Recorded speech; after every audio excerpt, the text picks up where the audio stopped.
हाय, सुप्रभात। कैसे हो आप लोग? अच्छे हो? मैं भी बहुत अच्छी हूँ। चलिए अब अपना बिल्कुल समय बर्बाद नहीं करते और अपना आज का कार्य शुरू करते हैं। हमने बुआ का पत्र पाठ भाषा माधुरी में समाप्त कर लिया था। अब आती है बारी भाषा अभ्यास की। तो भाषा अभ्यास में बड़े सारे प्रश्न हैं। इसमें तो करने में बड़ा मज़ा आता है, मुझे तो बड़ा मज़ा आता है। जैसे बुआ का पत्र, पहला प्रश्न है, पत्र शब्द में तर संयुक्त मतलब त्र आया है, तो पाठ बुआ का पत्र में आए ऐसे शब्दों को छाट कर लिखिए जिसमें त्र का प्रयोग हुआ है ना।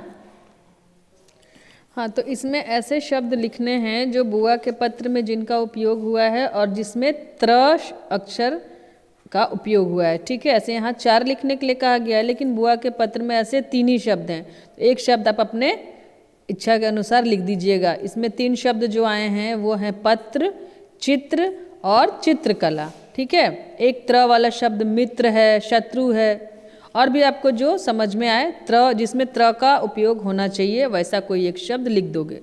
दूसरे में है पाठ में से 3-3 शब्द छांट कर लिखिए। अच्छा, ये जो है नाम वाले, काम वाले और विशेषता बताने वाले। नाम वाले इसमें बहुत सारे हैं, शौर्य है, हेमा है, फिर चित्रकला है। मतलब पहले भी मैंने बताया था कि दुनिया में जितने भी नाम हैं, चाहे वो सजीव के हों, निर्जीव के हों, सामान के हों, वस्तुओं के, पेड़ पौधों, सब नाम वाले शब्द हैं। तो उसमें से 3 शब्द आप छांट कर लिख देंगे। काम वाले शब्द, काम वाले शब्द मतलब जिससे आपको काम होने या काम करने का पता चले। ठीक है, इसमें भी बहुत सारे हैं, जैसे सीखना है, होना है, और भी आप पढ़ोगे तो इसमें बहुत सारे काम वाले शब्द हैं। जैसे करते हैं, रंग भरते हैं, तो वो सब जो भी जिसमें भी जैसे चित्रकला सीखता था वो, तो वो सीखना, ये सारा जिसमें आपको लग रहा है पढ़ने पे कि काम का बोध हो रहा है, वो काम वाले शब्द। और अब उसके बाद बोला जा रहा है विशेषता बतलाने वाले शब्द। ठीक है, मुझे खुशी हुई, ठीक है, मुझे बहुत खुशी हुई, ये बहुत जो है उसकी विशेषता है। किसकी विशेषता है? खुशी की विशेषता है। ठीक है, उसके बाद एक वाक्य है, बच्चों के द्वारा बनाई गई मूर्तियों का रूप होता है। ठीक है, अलग अलग रूप होता है, तो ये उस रूप की विशेषता हुई। या इस पाठ में बहुत सारी विशेषताएं हैं, कहीं से भी आपको जो अच्छा लगे, जो लिखना है, 3 ही लिखना है, बहुत सारे हैं तो आप ढूंढ के उसको लिख दोगे, ये बताने की ज़रूरत मुझे नहीं है। नीचे दिए गए शब्दों के वचन बदलिए। हाँ, वचन में क्या करना है, एक वचन अगर दिया गया है तो उसको बहुवचन में बदलेंगे, और अगर बहुवचन दिया हुआ है तो उसको एक वचन में फिर से वापस ले आएंगे। जैसे मूर्ति है तो मूर्ति, मूर्तियाँ, छुट्टियाँ दिया हुआ है तो उसका एक वचन लिखेंगे छुट्टी, मटकी का मटकियाँ, पतंगे का पतंग, बच्चा का बच्चे, और प्रतिमाएं का प्रतिमा। जिस प्रकार दीपों के त्योहार को दीपावली कहते हैं, इन त्योहारों के नाम लिखिए। रंगों का त्योहार होली, पतंगों का त्योहार मकर संक्रांति, नावों की दौड़ का त्योहार वैसे ही नावों की दौड़ का त्योहार ओणम। ठीक है, ये हमारे बिहार का नहीं है। फसलों का त्योहार पोंगल। भारत के अलग अलग प्रांतों में जो त्योहार मनाए जाते हैं उनके बारे में भी पूछा गया है।